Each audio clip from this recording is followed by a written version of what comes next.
Get out of this house right now if you don't want a divorce. That's what my husband said all of a sudden. I was really surprised. He seemed very sure that I wouldn't want to divorce him if he said something like that. It made me feel like I had to talk to someone else about it. My name is Anna, and I work in an office. I'm 30 years old, and my husband James and I are almost celebrating our 5th wedding anniversary. We've been trying to have a baby, but it hasn't happened yet. My mother-in-law keeps asking when we'll have grandchildren, which stresses me out a lot. My father-in-law passed away a while ago, and my mother-in-law lives off the money he left behind. Her constant pressure about having grandchildren is really getting to me, maybe even making me feel like I'm going crazy. Even though James sees how stressed I am, he doesn't do anything to help. Lately, he's been taking his mom's side and blaming me for our problems. I used to really like him for being so kind when we were dating. But after we got married, he changed a lot. He didn't even ask me, he just decided we'd live near his parents' house. Almost every day when he's not at work, he wants me to go to his parents' house and do chores all day without any breaks. While I'm doing chores at my in-laws' house, they often go out or watch TV while laughing together. Once I got yelled at for making too much noise with a vacuum cleaner. After that, they told me not to use it and to clean with a broom and rag instead. Then my sister-in-law moved back in. She used to live nearby but had some problems and had to come back. Her coming back made things even harder for me. She has a 4-year-old daughter and wants me to make her lunch every day. When I say I can't because of my job, my mother-in-law gets mad and says, "Your sister-in-law is dealing with a divorce." My husband says, "Can't you help the family?" And my sister-in-law says, "It'll be good practice for when you have your own child." So I wake up at 4 a.m. every morning to make my nieces lunch and breakfast for my in-laws, then go back home to finish my chores and go to work. That's the tough routine I'm stuck in. And my husband doesn't help with anything at home. The only time I get to rest is during my work breaks. One day, my husband dropped a bombshell on me, "You should quit your job." I've talked to my mom and sister about it. You know she's having a hard time. Don't you understand? No, I don't get it, I said. He snapped at me and went to take a bath. I couldn't see why my sister-in-law's divorce meant I should quit my job. My husband has a low-paying job, and there are times when I earn more than him. Does he think we can live on his salary alone? Neither my mother-in-law nor my sister-in-law work. I don't understand why they can't handle the housework. Feeling like I couldn't handle it anymore, I grabbed my car keys and drove to my childhood home, which is a bit far from where we live now. My parents had moved overseas, so the house was empty. I couldn't bring myself to talk to them about what was happening. Whenever things got tough, I come here. This place is full of happy memories. While I was lost in thought, my phone rang. It was my husband. "Hey, you're gone after I got out of the bath. Are you at your parents' place again?" "Yes." "Can you stop going there every time something goes wrong?" His words didn't make sense to me. "I'll be working from here for a while, and no, I won't go to your parents' house either. Just come back home now." Feeling defeated, I went back home. Later, I quit my job in the fashion industry. My coworkers thought I might be pregnant, but they didn't know what was really going on. I never had any free time. I had to manage the household all day long. Even when I got sick with a bad cold and high fever, no one seemed to care. I felt like I was just a servant in this house, to be honest. But one day, something surprising happened. Can you guess what? My sister-in-law was getting married again, and her fiancé was a big-shot executive at a major company, making a lot of money. It was quite unexpected. My sister-in-law isn't exactly what you call beautiful, and her personality isn't the best. But hey, everyone has different tastes, and there are all kinds of people out there. The whole family was excited, talking about how she was marrying into wealth. My sister-in-law, all proud, showed me a photo of the guy. Him. As I looked at the photo, my husband said something unbelievable. "Because of this, Anna, your parents' house will become my sister's family place." Hold on. That house was left to me by my parents. It's not up to you to decide. The whole family has decided. You, who depends on my money, don't get a say in this. Was the person in front of me really my husband? That house was meant for me by my father, a place for me and my future children. James should know this. Why is he being so selfish? My heart couldn't take it anymore. And to make things worse, my mother-in-law said, "You can't even give us a grandchild." Can't you do something useful around the house for once? There was no one supporting me in this house. I hurriedly packed a few things and went to my parents' house, making a firm decision. I wasn't going back. A few days later, with no calls from my husband, I thought maybe he'd changed his mind. Then the doorbell rang suddenly. It was my husband and sister-in-law. "What are you doing here?" I asked. "We thought we'd take a look around," my sister-in-law said, pushing past me despite my protests. They ignored me, wandering through the house as if I wasn't there. "This house is pretty nice," my sister-in-law said. "Good for you, Anna. When are you moving out?" My husband asked, unchanged. "My sister's wedding is coming up soon. Get it together." As I stayed quiet, my husband added, "If you don't want a divorce, leave now." My husband was sure I wouldn't divorce him, smiling alongside my sister-in-law. "Got it." Once I confirmed, my husband seemed pleased, saying it's all he wanted to hear. They're planning a family-only trip under the guise of celebrating my sister-in-law's wedding starting tomorrow. Obviously, I'm not invited. My husband told me to pack up and leave by the time they get back. Then they left, looking excited. I allowed myself a small bitter smile. 2 weeks later, the day for my in-laws to return arrived. My phone had been ringing nonstop since morning. It was my husband, along with calls from my mother-in-law and sister-in-law. Unable to ignore it any longer, I answered. "Hey, Anna. Where are you?" "I'm at home," I replied. "Liar. You're not at the apartment or your parents' place. And what's this about a for sale sign on the family house?" "Yeah, I put it up for sale." "What? Why?" "Well, after you all laughed, I thought about it. The house you're in now just seems so dirty. I like things to be clean. I'm divorcing you."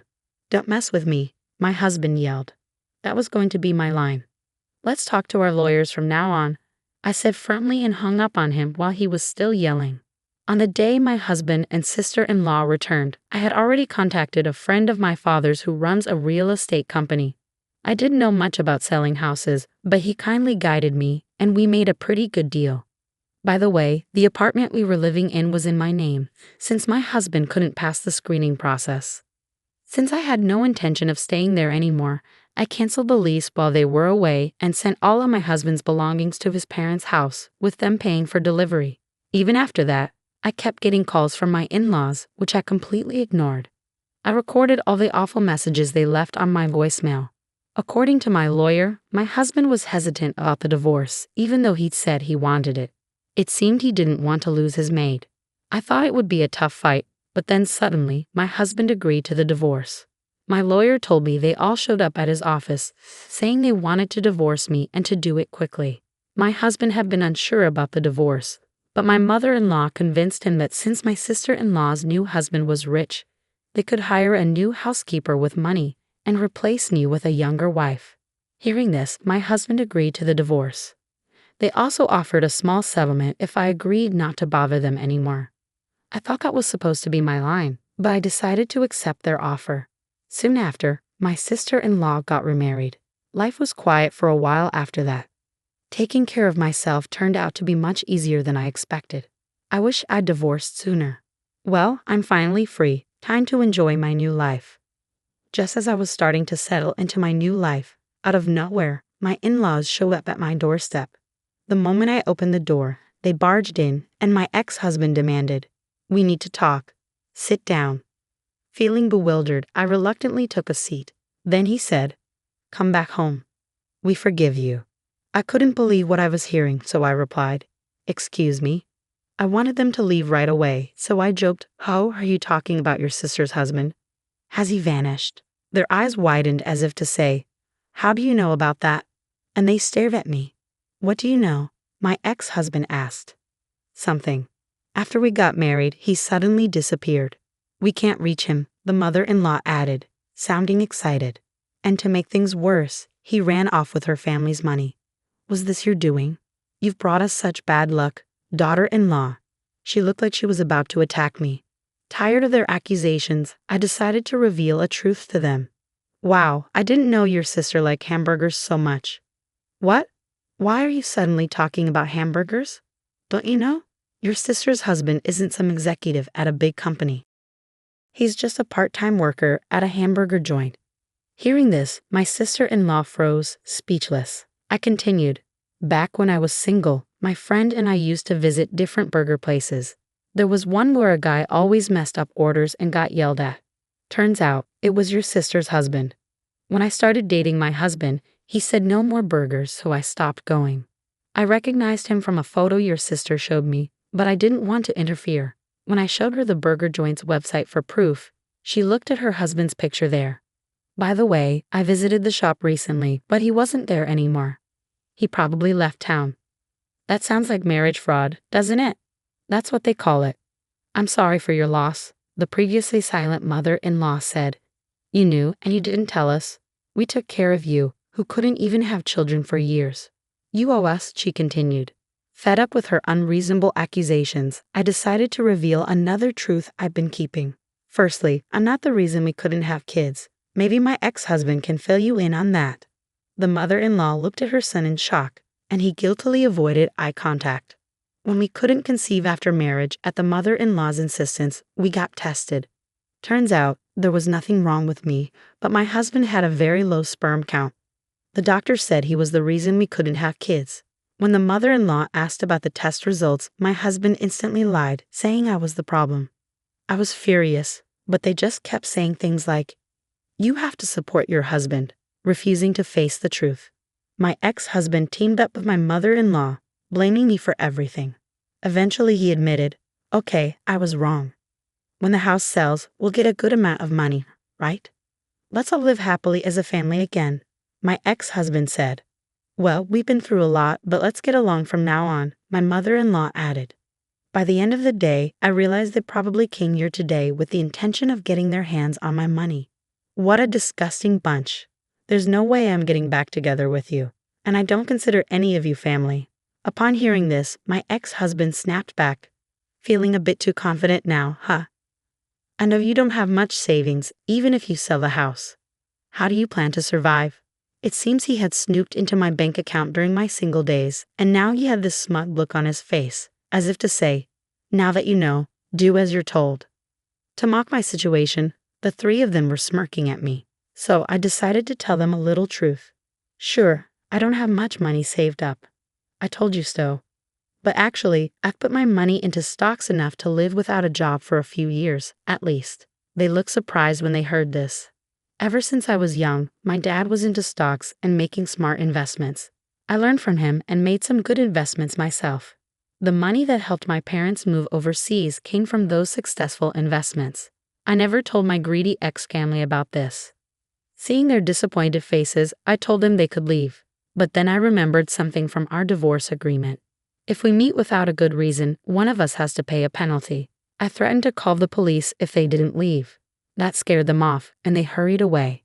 I called my lawyer right away and was told to let him know if they tried to come back. As expected, once they found out I had money, my ex-husband started begging me to get back together. He sent me messages with old photos and weird stuff like, "I'm here thinking about the good times." It was annoying, but I kept the messages as proof. I wondered how he could text me all day and still work, but I didn't really care. When he started bothering my friends, I had enough. I warned him that I'd go to the police if he kept it up. I sent him a picture of our divorce agreement and the nearest police station. After that, he stopped messaging me and I never heard from him again. I thanked my lawyer, and then he told me something shocking. Turns out, my ex-husband had a plan to rely on his sister's new husband for money. He even quit his job when she got remarried. It was pretty dumb of him to leave a good job at a good company. I've asked for some documents. They should be coming soon, I told my lawyer. I had also asked another lawyer for help with a different issue. After we got married, I started noticing something strange. My favorite things were slowly disappearing. First, it was a necklace I bought when I was single. Then, it was a fountain pen my parents gave me when I started working. Bags, rings, and especially the fountain pen, which meant a lot to me, all vanished one by one. When I confronted my husband about the missing things, he just yelled at me to stop worrying. That made me even more suspicious, so without telling him, I set up a camera in our closet. What it caught was shocking. My husband and mother-in-law going through my stuff and looking pleased with themselves. And when my sister-in-law moved back in, the camera showed 3 of them instead of 2. They took advantage of me not saying anything and kept doing it. They were secretly selling my stuff for money. They probably noticed the balance in my bank account and thought they could get away with it. This went on until we got divorced, and I gathered a lot of evidence. When they thought I wouldn't do anything, I sued them for damages and emotional distress caused by their actions. They're probably freaking out now, but they brought it on themselves. As for what happened to them, my sister-in-law's ex-husband found out about the incident and took custody of their daughter. Since my sister-in-law didn't seem to care much for her daughter, I felt relieved.